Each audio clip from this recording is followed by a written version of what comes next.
Welcome to a podcast here with Nathan Delgado. And actually, first time I'm meeting Nathan, so this is perfect. I get to learn a lot about you and what you do. So Nathan, tell me a little bit about yourself. What's the name of your company, and who do you help? So my name is Nathan Delgado. I'm the owner of NRD Capital Group, and I help a lot of entrepreneurs start, grow, and scale their business. Perfect. How'd you get into it? I've always wanted to invest into real estate, and so I always knew, like, man, I had to save up more and more money, right? I bought a property, but I didn't have all the cash to actually do all the rehab. And so when I bought the property, I was like, all right, I got to figure out ways to get this capital. And then I figured out, like, I ran into, like, business funding, credit card stacking, and lines of credit, and that's kind of how I started my company. Wow. So you started with a property. Yes. And then that's how that worked out. Yeah, exactly. So what did you do before? Before I got into what I do now, I was actually working in car sales. Did that for the last 5 years, selling cars, did a little bit of finance, got my real estate license about 3 years ago. And so I always knew I wanted to be an investor, but I didn't have all the tools, and I was comfortable at the car dealership, so that's what I was doing. Wow. So with car sales, did you go through like a formal training when you were learning about car sales? I wouldn't say, I did have a training, when I first started, but they more was like, just put me all out there, started talking to people right away.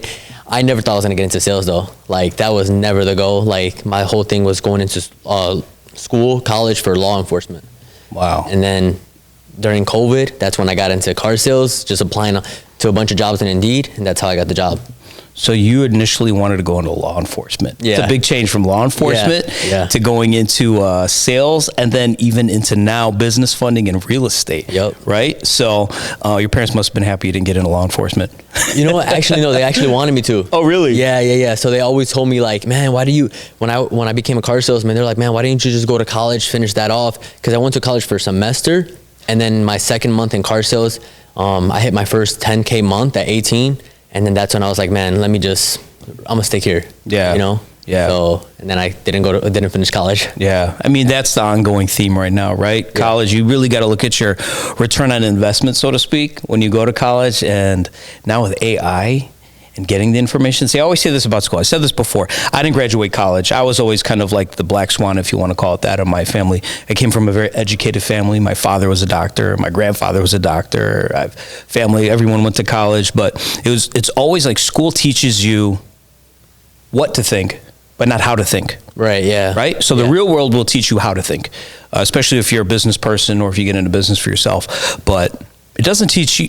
School doesn't teach you how to think. It teaches you what to think. So now with AI, you don't need to know what to think because you have your answer in seconds. Yeah, right? Yeah, for sure. Where essentially now the main skill is you have to learn how to think, and that's what they don't teach in school. So going to school sometimes can be challenging if you're not going to go to become a doctor or something like that. Like, I do recommend, like, I want my neurosurgeon to have graduated from med school, right?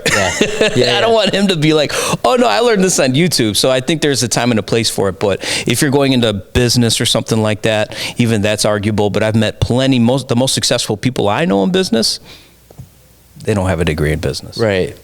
Yeah, I think when you're going through the motions and you're figuring it out, that's how you actually learn. It's kind of hard to learn throughout school. I'm still learning about business every single day, right? Like, there's so much out there. Like, actually, in entrepreneurship, when you're actually running a business, there's a lot of things that you have to just go through the motions to really learn. Yeah. Instead of just being like, somebody can tell you it, but if you don't actually go through it, you may not learn, right? So. Yeah. I've learned over the decades I've been doing my own thing is mastery is in the monotonous. Okay. So everybody always thinks that it's got to be cool or sexy or fun every day, or you go to your business and it's always like this party or you're having a good time. And most of the time it's not, I always say the last to get paid. So if somebody wants to get into business, or if I'm looking at somebody to invest in, I make sure that whatever they give me, if I'm reviewing their P&L, a lot of the things I haven't invested in are because I look at their projections or their potential P&L or even past P&Ls, and they're always the first ones to get paid. The guy who's coming to ask me for money, right? And I'm like, where am I on this thing? Where do I get my money back, right? Because you just keep getting a raise every single year. So how does that make any sense, So being your own business person or running your own company, it means like you have to make a lot of sacrifices, right? So tell me about the business funding that you're doing right now. The name of that company is? NRD Capital Group. NRD Capital Group. And so you guys do business funding. What size companies, or is there a specific niche that you look into, or how does that work? So we're looking into like more real estate investors, people that don't necessarily can't grow because they're using all their cash. You know, a lot of people I talk to, they're using their personal credit cards, they're using all their cash to invest into real estate. And I always tell them like, yeah, you can do 1 or 2 deals, but if you want to scale and multiply that, you have to leverage OPM, other people's money. Yeah, and that's kind of why I leverage business funding. There's a ongoing joke. I don't know if you've ever heard this, but a lot of my buddies who are real estate investors is all the real estate guys never have any money. Yeah, they never have cash, and it's all tied up. They don't, or they're working off cash flow. But so explain to me, for those who are not in real estate but are looking to get into real estate, how can you help them? Oh yeah, so if people want to become a real estate investor, I always tell them like, number one, you need to find a good deal. You need to be able to find what a deal would sell for and how can you purchase the deal, right? So if you have those 3 things, you're able to know how to get the capital, know how to find the deal, know how to sell the deal, then you're good, right? So how I help them is I connect them to contractors, hard money lenders, and then what I do is I teach them how to raise the capital to actually acquire the down payment. Hard money lenders will help you purchase a property, 80 to 90% of the purchase price, and they'll do 100% of the rehab. But, you know, a lot of maybe people don't have that 10 to 20% down, which could, you know, on a $200,000 property, you're looking between 20 and 40,000. And what we do is we help them cover that down payment off of business credit cards or business lines of credit. So you help people get access to credit in order to, you mentioned something earlier, credit card stacking. Yeah. So tell the people out there who are not familiar with credit card stacking, explain to them in simplest terms, what is credit card stacking? So credit card stacking is when you're getting multiple different approvals throughout different banks. And the reason I go after those is because a lot of introductory business credit cards are 0%. So we'll go to Chase and we'll get a $20,000 approval. Then we'll go to PNC and we'll get another $10,000 approval. Now we got 30. And then we'll go to Wells Fargo and then get another $20,000 approval. Now we got 50,000 just at 0%. Depending on your profile, the highest approval I've got with Chase on just one credit card was 75,000, and it didn't have any interest for 12 months. And now we just stack different approvals throughout different banks. And now you got, next thing you know, you got $100,000 on all these credit cards, total available credit, and there's no interest because there's an introductory offer for 12 months. And now we leverage that money to make us more money. So that credit card stacking, do you keep them separate, or are there scenarios where you can combine them? So we do keep them separate with Chase. Sometimes you can actually combine different limits, right? So if you apply for 2 different credit cards with Chase, you can combine those limits. So let's say you got a $30,000 approval on one card, you can apply for another one that's another $30,000 approval, and you can combine the 2 to be 60,000 at 0%. So I know what some people out there are already thinking, and they're going to comment it. Yeah. Like, oh man, $100,000. Yeah, you're putting that all on credit. That's risky. Yeah. Right? Yeah, you're taking the debt. Yep. So the name of the game, though, is you really have to understand or partner with people that understand how to turn that into more money. Exactly, yeah. Because most people, they'll be like, oh, fastest way to get yourself into bankruptcy. And that's right for people that don't know how to leverage credit, people that don't understand debt, right? So America is built off debt, right? A lot of people leverage debt to generate wealth. And I always tell people, like, if you don't have an exit strategy, right, that might not be the best fit for you. You have to understand how to use this money to make you more money. If you're just gonna go do it to fund your lifestyle, then this is not an option. You know, this is not something that I would recommend to somebody. Yeah, also I think what's really important in this, Nathan, is somebody who has the emotional capacity and maturity to deal with something like this. If you're extremely young and then you think you're just gonna go out there and take $100,000 worth of credit card, you know, lines out, yeah, and you're gonna be tempted to go spend that on something else rather than actually multiplying it or investing it into something that will create positive cash flow or positive returns on that initial investment, then maybe this isn't for you, because you have to warn some people. They think that they're going to use it, but the emotional maturity and emotional intelligence to be able to be in business is sometimes harder than the actual intellectual intelligence, right? Like, we could read about this, you could teach us all about this, but you got to have the right people around you to guide you, right? So where could they find that? Do you have partners? Do you teach this to people? Yeah, I'm actually so glad you asked that, because I'm actually building a bunch of partnerships right now inside of real estate, right? People that have actually flipped multiple properties, you know, hundreds of properties. What I'm doing is I'm helping clients get the funding, and then I'm like, hey, hey, I have somebody that can mentor you on exactly how to flip the property. So I'm going to help you get the money, and they're going to walk you A to Z how to actually acquire the property, sell the property, and get the contractors, all that good stuff. But I outsource that. I don't directly do that. We're more about funding, but I do have those relationships that we can get you. I even have, if you want to get into exotics, rental cars, I know people that do that as well. People doing rental cars on Turo, and we'll help them start that by getting them business funding. So the credit card stacking right now, is that the initial way that you help people get business funded, or are there other options? So that one is the primarily one that we're using, because we don't need any documentation. We don't need tax returns, bank statements, any financials, and we can create a brand new LLC and get funding right away. And the reason I like that way better is because with business credit cards, they don't report to your personal credit. So now it's the easiest way to start a business. Because now if you get $50,000, $60,000, $70,000 with no interest for an entire year, you don't have to provide any financials. That's the way we like to go about it. But we could definitely do other options like business loans, business lines of credit. Typically got to be in business for at least 2 years. So when you do that, if someone's starting a brand new LLC, they get a brand new EIN, which I want to tell people what an EIN is. We're using acronyms now that if their first time's in it, explain to them what is an EIN. EIN is an employer identification number. It's almost like your social security, but for your business. So it's the way that your business can start generating credit on the business side. And that is assigned to each new LLC that you open. So you could actually own 10 LLCs with 10 separate EINs and 10 separate credit lines. Exactly. Right? So how do they go about that? So let's say I don't want to open up a credit card in my personal name. When I open up a business credit card, though, do they require any of my personal, what do they require personally from me? Yeah, so they require you to be a PG, personal guarantor, in the beginning. So that way they're going to look at your credit profile. I always tell people hey, you can have a great credit score, but just because you have a great credit score doesn't mean that you're automatically going to qualify.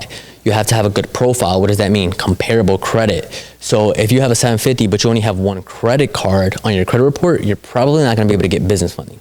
But if you're 680, but you already show that you have multiple different credit cards on your credit profile, and your total available credit is over 30,000, then now you qualify to get some business credit cards. So is this primarily for people who have good credit? Let's say you have bad credit. Yeah. Then you probably have to work on that before you go ahead and get business funding. 100%. I always tell people the banks, if they're going to approve you without any financials, you need to have something you can stand on. And credit is the most important thing. If you have good credit, over 700 credit score with a good profile, you'll get access to $100,000. So there's two other kinds of people out there, and I don't want to segregate them from this conversation. Yeah. So let's say the young ones who have no credit. Yes. Okay. What are some things that they could begin to do right now to help them? So in the future, if they do want to do something like this, if they're going to be living their life anyways, and you will be spending currency, you will be buying things for the next X amount of years anyways, what are things that they can do right now to set themselves up so that they have a better chance of getting funding in the future? 100%. I would start off building out your personal credit profile. Getting some credit cards on your personal name. If you don't have anything, I would start off with secured credit cards. Secured credit cards are going to be asking you to put a deposit in to start, maybe between $500 to $1,000. You're going to put that in, and then now you have a credit card, but it's collateral using your own money and secured by your own money. But however, once you graduate, now you'll be able to get unsecured credit cards on your personal name, and then you'll be able to increase those limits as you go on. And those are things that you could help them with. Yeah, 100%. Right? So let's say they're not necessarily qualified yet, or let's say they try and they, for some reason, get denied. They could still work with you because you'll be able to guide them down the right path as to maybe, hey, this is a good credit card to start with. Yeah. This is a good one to rebuild your credit. This is a good one to start your credit. This is a good secured credit card, which then maybe you could grow into a larger credit line with. Yeah. Right? So you'll help them with all of that? Yeah, 100%. And the two credit cards that I think everybody should start off with is the easiest approval is Capital One and Discover. They'll pretty much approve you. However, though, I don't like them on the business side. The reason I don't like them on the business side is because they do report to your personal, right? So if you get a business Capital One credit card, it is going to report to your personal side, so that's not really beneficial for me. But when you're initially starting to build out credit, Capital One is the go-to. And then the other person I mentioned, so the first one was somebody who has no credit, trying to build it. The other one is maybe somebody who's lived a little life and has faced life challenges, but they want to get back on their feet again and get started. What do you recommend for that person? I recommend that person to talk to a credit repair specialist, and actually that's one of the services that we offer in my company. We look at the derogatories on your credit report. What people don't know is that late payments, collections, bankruptcies, those stay on your credit report for a minimum of 7 years. And there's actually laws that you can dispute those negative items, right? So your credit report has to be 100% accurate and verifiable, and there's a lot of inconsistency in your report. The balances don't match, the dates don't match. So if you're able to create dispute letters to the credit bureaus, they can delete them if they don't match. But now, let's say they do verify. They're like, okay, it is accurate. Well, now, because your credit report has to be 100% accurate and verifiable, we can send a method of verification they have to verify it. They have to actually show the documentation that, hey, this was you. And most of the time they don't have that. I feel like you should almost be, Nathan, screaming that from the rooftops to people. Like, if people understood on their credit report that, yeah, okay, maybe they have this debt, maybe they have this collection, but if something as simple as the amount or the name or a plethora of other items that are incorrect when they go to verify it, if it's not verifiable, they have to remove it. Exactly. Right? Yes. Because of the Fair Credit Act or something like that, Fair Credit Reporting Act, yeah. So I don't think a lot of people realize that. They just kind of give up. They're like, oh, no, my credit. No, they need to go see a guy like you that has experience with the dispute letters and can basically go to war for them to get things removed. And immediately, what's the best case scenario that you've seen where someone has gone with you and they've gone from X credit score to X credit score? What's the biggest increase you've seen in the shortest amount of time? I've seen somebody go from a 550 almost to an 800. Just by doing dispute letters. I always tell people, hey, you can chase a good credit score, but those negative items, if you ever want to go on the business side, they're going to hurt you. You can have a 700 credit score, but if you don't resolve those negative items, you're not going to be able to get business funding. How do they initially, what do they need in order to get that process started with you? Do you go and search for all that info? Because I'm sure not everybody has all that documentation lined up perfectly in their file cabinet. Yeah. So what does that process look like? How do you help them? So when I initially talk to them, I go through the consultation. I actually use a partner called MyScoreIQ, is where you can actually look at your credit report. They pull FICO.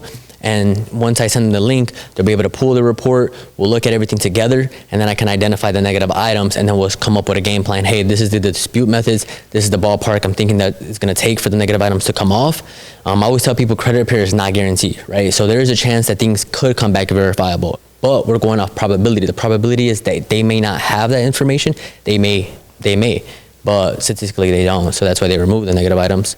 However, I always tell people, would you rather try 6 months of disputing methods, or would you rather wait 7 years? Yeah. And you mentioned MyScoreIQ. So for the ones who are savvy out there, they might already subscribe to myfico.com or something, right? Yeah. What's the difference between MyScoreIQ and MyFICO, and why do you like to use MyScoreIQ? So I know I talk to a ton of clients. They're always using Credit Karma, right? That's the most popular one. It doesn't pull all 3 credit bureaus, and it doesn't necessarily have all the information. MyScoreIQ is a FICO, pulls your credit report, and it pulls all 3 credit bureaus. So it's pulling Experian, TransUnion, Equifax.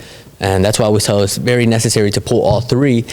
Because if we just fix TransUnion, well, you're still gonna be hurt on the other bureaus. So we got to fix them all. Yeah, let's do let's. I love this because we can cover a lot of real basics for people. Because I'm always surprised when people don't even know what a FICO score is and what it stands for. Because FICO is an organization that nobody knows what the acronym is. You don't need to know what the acronym is. We know what the acronym is. You could tell them, but what is it? Why is this so important? And you mentioned 3 major credit bureaus. So we'll give people some basic information here so that they understand the starting point for credit, so that if case, we're talking about things and they want to start a business and we're already going over their heads, we'll start at the foundation. What is a FICO score? Yeah, so a FICO score it's like a credit report. I say it's your adult credit report, right? So this is what the banks are looking at when they're, getting you approval. And this is how it's based off, right? So 35% of your credit report is based off late payments. 30% of your credit report is based off credit card usage. So just alone on those 2 things, you're talking about almost 70% of your credit report is late payments and credit card usage. So if your credit cards are maxed out and you got late payments, your score's gonna tank. But now if you would pay off those credit cards, you adjust on late payments, your score's gonna skyrocket. In addition to that, we talk about harder inquiries. Hard inquiries don't really necessarily drop the score that ton. It's about 10% of your credit report. However, though, if you have too many, that's also can get denied. We can also remove those as well. In addition to that, age, if you have not too much long history with your credit report. If it's only 2 or 3 years, they typically want to see above 5. And what's great about that is you can actually add authorized users to your credit report. So I can get an add-on to your credit card, and maybe you had a credit card for the last 10 years. Because that you've been having that credit card for so long, my age is going to boost on my credit report, and now my score is going to go up. In addition to that, they look at mixed credit, right? So if you only have credit cards, but you never had any installment loans, any mortgages, any auto loans, that also factors into your credit report as well. Got it. Yeah. So it's a ton, man. Yeah. People need to subscribe to one of these. My credit. What'd you call it? My Score IQ. My Score IQ. Or Identity IQ. That's another one. Okay. Yeah. So those are things that they could immediately start subscribing to right now. You'll get notifications, especially in the digital world that we live in today. I recommend people not just do it so you know what your score is. Like you said, that's your like adult report card. Yeah. It tells you how you're living. That alongside with your personal and business P&L. Like those are the two things that I look at, is like that tells you, you know, that's the scorekeeper right there, right? But not just you know the scores and you know where you sit financially, but more so for security, because anybody can try and get your social security number, get your business EIN, and things could start to happen where people start to either hack your information or use your information to be able to use your money, or just to open lines of credit in your name, right? So oftentimes when you subscribe to these places, you'll get notifications. Yeah, and I always tell people, like, you can lock your credit too on Experian. You download the Experian app, and then if you go on TransUnion, you can lock your credit report and just unlock it anytime you're going to use it, right? So that's the easiest way to make sure that nobody's using your credit report, because socials, you know, people find out about that stuff all the time. So business funding, I actually want to dive into this a little bit more. This is your bread and butter, right? Is that what 100%. Your firm is focused around? Yeah, we're a business funding company. We help people do credit card stacking, and the things that we're targeting is 0% interest, right? So that's a big thing. People say, no chance you're getting 0%, but why would the bank give you 0%? Well, here's the reality, right? So statistically, most people that get 0% interest for 12 months, unfortunately, they may not make the right decisions. So now when the rate's gonna go up, right? After 12 months, the rate is gonna go up from 0% to like 20% on a regular credit card. However, though, if you use it strategically, I can't even speak right now, but if you use it correctly, you will be able to leverage that capital to make you more money. So right now, what do you think a minimum amount, if somebody wants to get started, what do you think is a good amount for them to try to credit card stack to get access to if they want to get started on a deal? Or is it based around the deal? Typically, myself, on average, we're getting people at least $80,000. Just right off the bat, I just opened up a brand new LLC for one of my clients about 2 weeks ago. We're already at $75,000 in 2 weeks on a brand new LLC. So this does not have to be an established business. However, though, if you've been in business for more than 2 years, those are typically where you're going to see the higher approvals. Yeah, so someone opens up a brand new LLC, and does it have to be in the state of Illinois, or this could be anywhere? Nationwide. It's nationwide LLC. Yeah. Does it have to be in a particular industry? Do you see higher rates of funding in specific industries rather than others? Yeah, so I always tell people, like, you got to look at your NICS code, right? So if you want to be a real estate investor, if you're going to the banks and you're telling them, oh yeah, I'm flipping houses, you're not going to get approved, or you're going to get a $2,000 approval. So an NICS code is the label that your business is in. And what we do is we want to structure it properly, right? So what is a real estate investor? You can be an interior designer. You can be, you know, a consultant. Something that is low risk industry is the way you want to label it. If you're labeling yourself as a high risk industry, you're going to get denied. I love that you brought up the NAICS code. And also the name. Yeah. Yeah, because people need to know what you do. Yeah. Right? Mm-hmm. I absolutely love that you just brought up the NAICS code, because it's one of those things that when people are opening a business, and let's say, or even if they've opened up multiple, they forget, because you only go to the bank once to open up that bank account. And when you go to the bank account, they're going to ask you for your formation for your LLC. They're going to ask you for your EIN from our lovely government. You know, they're going to ask you for what your NAICS code is. And that's not something that an attorney or somebody knows. That's just something you're looking up. And you're probably I've seen people, I've been at the bank, and they're like, I'm sitting next to a guy, and they're like, what's the NAICS code? And he's opening and he's Googling what his NAICS code should be. I love that you brought it up, because you really need to do some research into very specifically what your NAICS code should be, because like you said, the bank is going to categorize you and look at your risk based on that NAICS code that you're giving them. And they're going to make a predetermination as to what you're doing with your money, and where it's going, and who it's coming from, and how long they'll keep your bank account open. Because I've had businesses and business partners, and have experienced this myself, because of your NAICS code, they see you as high risk, and some banks will just shut you down. Yeah, they're not going to want to They borrow will to you. literally, their fancy department over there, which I don't want to mention on this podcast, their fancy department over there will just shut you down. They'll just close your bank account, and they will never ever give you a reason. They don't have to, apparently, right? But it's all controlled under the Patriot Act, where they can do all this stuff and find stuff out. But your NAICS code is so important. So before you choose your NAICS code, do a little bit of research, because even if, let's say, we're in a podcast studio right now, this could be categorized as multiple things. This could be categorized as a videography studio. This could be categorized as a photography studio. This can be categorized under cinematography, which you would think is the same as videography. It's all different, but all of them have different risk. And that's something that you'll help them with, right? Yeah. You will help them say, hey, this is the line of business you're in. I recommend that you choose this NAICS code, because this is going to help you, benefit you more, getting credit, lower risk at the bank, and things like that, right? Yeah. So anytime somebody's creating their LLC, they come to me. We'll look at your NICS code. What industry are you planning on going in? And we're going to label it as a low-risk industry. I'm going to consult you. In addition to that, we got to register with Duns & Bradstreet. Duns & Bradstreet is the credit bureaus for businesses. So on the personal side, we got Experian, TransUnion, and Equifax. But on the business side, we have Duns & Brad, and that's where the business credit report reports to. Now, business credit scores are also reported differently than the personal side. On the personal side, everybody knows we got 300 to like 850. But on the business side, it's called a Paydex score. That typically ranges from like a 1 to 100.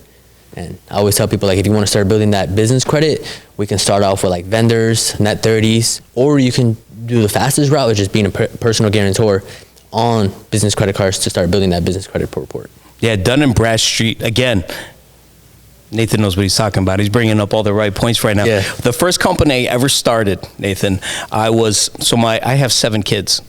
My oldest is 24. Okay. I had him right out of high school. And this was the year 2001.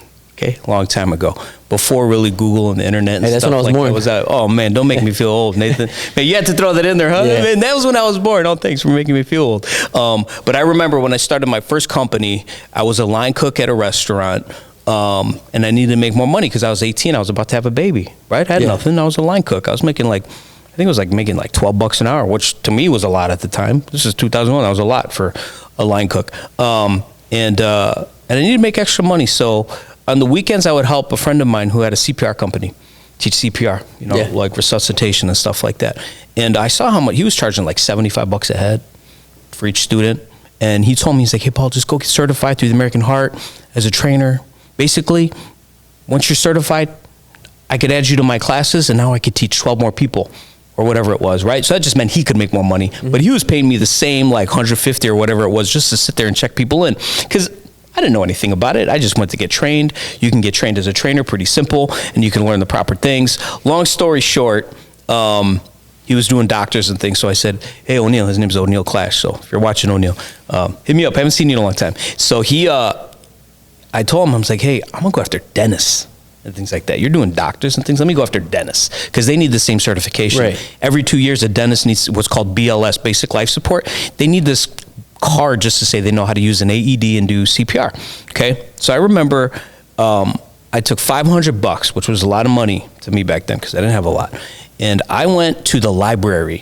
Okay, because the internet wasn't really a big thing back. It was like dial-up. I don't know if you know what that is, but it's like it was slow. You couldn't really. So I went and I asked the lady there, the librarian, was like, "How do I look up companies?" And so she sat me down at this computer, and she said, "This is Dun & Bradstreet.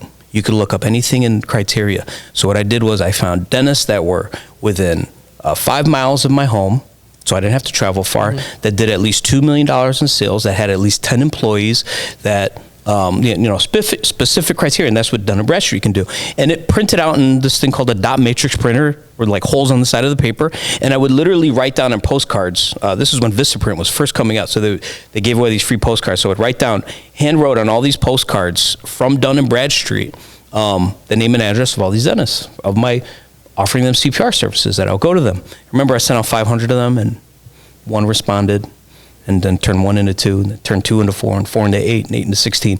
And I just kept retargeting back to the same people with the same 500. But it was because I had access to Dun & Bradstreet. Yeah. So Dun & Bradstreet is really important for people to understand, because it is the main, like, if you want to call it CRM too, for businesses out there. All businesses report to it. You can find any business criteria based around it. And so you'll teach them about Dun & Bradstreet as well, right? The importance of how you're listed on there, how to utilize them, and how to build credit with Dun & Bradstreet. Yeah, I always tell people, like, got to build that business credit right away. Mm-hmm. You know, we can start with fleet cards. They're easy as approvals. I would go after fleet cards. In addition to that, I use Nav Prime is an app. You can actually track your business credit report, the score, and then if you actually want to get your full report, go to Experian Business Report. Experian Business will be able to pull the entire business report as well. I love that. So those are the two websites I use. Nav is for the app, Experian Business. So what else does your firm do besides the business funding? Is there any other departments or anything else you guys are trying to vertically integrate into? Right now, we're just doing business funding, credit repair, and then I'm currently an investor myself. I'm investing into fix and flips, and I'm helping people kind of guide them to right mentorships. But as of right now, that's our main focus. That's our bread and butter. Are there individuals, let's say they brought you the deal.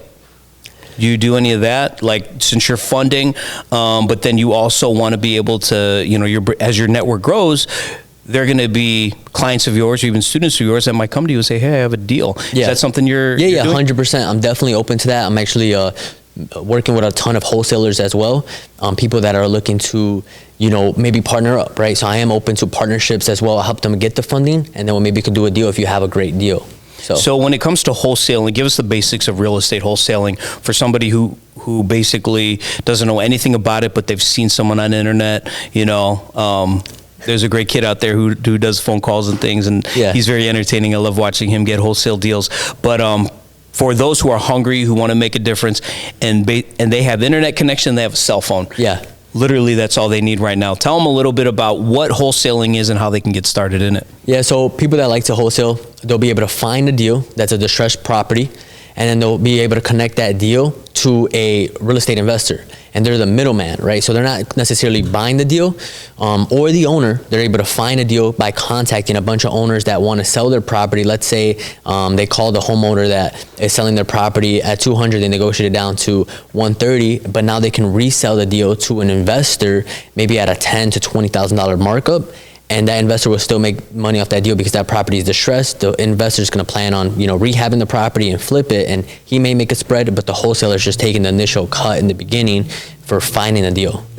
So basically, they're cold calling or they're looking on different platforms to try to find these deals. PropStream. Do they need to have a real estate license to do this?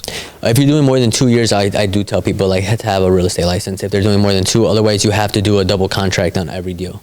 So that's why explain the double contract for those people who don't know. So you recommend getting that real estate license for protection, but then if you don't, why is this important? Because what are they exposing themselves to? Yeah, so honestly, I don't know everything about wholesaling because I'm not a wholesaler. However, though, what I do from what I've been told by other wholesalers, because I do work with them and I am partnered up with them, the reason they do double contract is so that way they don't have the seller actually seeing how much they're gonna get from the investor. So when they do those double contracts, you're locking up the deal at a different, like, so you're doing one contract with the seller of the property, but then you're doing another contract with the investor. If you just do one, the seller is gonna see that, so that's why they do double contracts. But however, like all the legality part of it, like I'm not educated on that. So yeah, and you don't want that. That's part of. You should get the finder's fee, right? If you're doing all the work, you're making all the calls. Yeah, that's how you get paid. Yeah, for finding that deal. Yeah, right. So anything else you want people to know about, you know, your firm and anything else that you're doing right now and how to reach you? Yeah. So my name is Nathan Delgado. I'm official Nathan Delgado on my Instagram, and that's why I tell people to reach out to me all the time. But as far as like the credit card stacking, I always tell people like the reason I'm able to get so high limits, because people always ask me, well, Nathan, I can just do it myself. I'll just go online and start applying for business credit cards. If you don't know where the banks are pulling from, because there's 3 different credit bureaus, if you don't know where they're pulling from, you're not going to be able to maximize them limits. Because if we have too many hard inquiries, let's say you only have 3 inquiries on TransUnion, we'll go to that bank, because as long as you have less than 5, we're good to go. So Chase, they pull from Experian and TransUnion. Wells Fargo, they pull directly from Experian. And then if you go to US Bank, they pull from TransUnion. So now, and then we can go to Truist, they pull from Equifax. So now we can go to multiple different banks and only have 1 inquiry showing up on our credit report. So that's why I always tell people, like, if you know the structure and sequences to go, that's how you're gonna maximize you're gonna be able to maximize all the approvals. I love that. Yeah. That's perfect. Yeah. And it's those little things that they need to pay a pro for, right? Yeah. Which go a long way. So if they want to get started with you, DM you on your Instagram. Yeah. I'm sure we'll put contact information here as well. And until next time, this was great. I really appreciate it. Appreciate it. Yeah. Definitely. Thank you, Nathan. Yeah. Thank you.